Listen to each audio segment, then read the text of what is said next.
नमस्कार। आज अनुस्वार संधि के एक सामान्य नियम पर चर्चा करते हैं।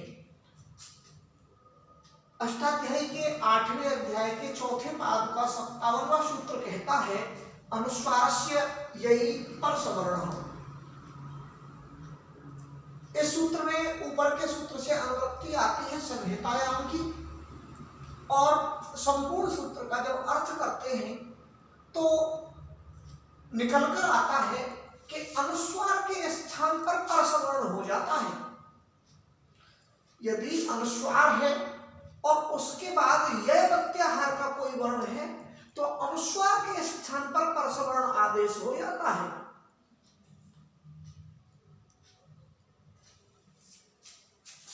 संहिता के विषय में, यदि संहिता का विषय हो, संहिता का विषय परसन्निकर्षे संहिता सूत्र से जब दो वर्णों की व्यवधान रहित उपस्थिति होती है तब संहिता संज्ञा होती है। और जब अनुस्वार के बाद यह प्रत्याहार का कोई वर्ण हो, यह प्रत्याहार में कौन कौन से वर्ण गिने जाते हैं?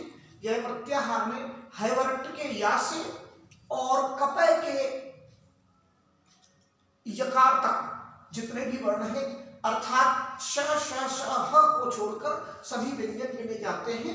और जहां परसवर्ण का प्रश्न है वह स्थानीय अंतर सर्वोत्तम है सूत्र से परवर्ती वर्ण का जो अंतरतम होता है, सवर्ण होता है, वह ही आता है। उदाहरण के तौर पे हम एक बार अर्थ को पढ़ते हैं।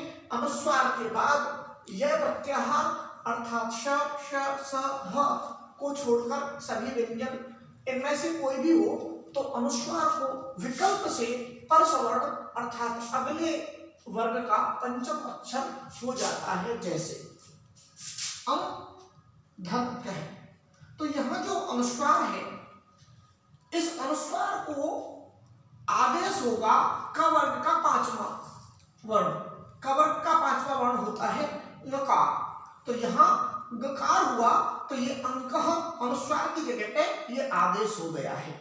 शंका, तो अनुस्वार के बाद यह प्रत्याहार का जो वर्ण है, अनुस्वार के बाद यह प्रत्याहार में जो परिगणित वर्ण है वो आ रहा है, इसलिए इसका पांचवा वर्ण नकार यहाँ हो गया है और शंका इस तरह से लिखा जा सकता है।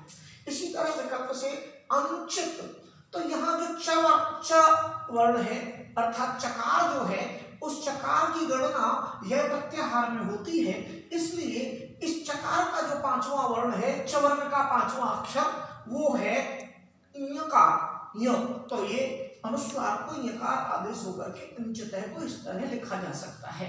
इसी तरह यहाँ भी गुम्फित में क्या है, अनुस्वार है, लेकिन यहाँ फकार मौजूद है। फकार मौजूद है जो कि यह प्रत्याहार में गिनी जाती है, लेकिन जब हम परसवर्ण करेंगे, जब इसका लेंगे तो ये कौन से वर्ग में आएगा? ये पवर्ग में आएगा। और पवर्ग का पांचवा अक्षर जो होता है प फ ब भ म मकार होता है, तो अनुस्वार के स्थान पर मकार आदेश हो जाता है। इसी तरह इस उदाहरण में ये अनुस्वार मौजूद है, बाद में तकार मौजूद है और तकार त वर्ग का पहला वर्ण है। और जब परसवर्ण आदेश होगा अनुस्वार को, क्योंकि तकार जो आती है वो यह प्रत्याहार में आती है, तो जब अनुस्वार के स्थान पे परसवर्ण आदेश करेंगे तो तकार त वर्ग का पांचवा अक्षर त थ द ध न होता है, मतलब नकार होती है। तो इस अनुस्वार के स्थान पर नकार आदेश होकर के सामतः को इस तरह लिखा जा सकता है। ये विकल्प से होते हैं, अनिवार्यता नहीं है। और आज हमने अनुस्वार संधि के बारे में चर्चा की। इसी श्रृंखला में आगे भी चर्चा करने का अवसर मिलेगा। बहुत बहुत धन्यवाद।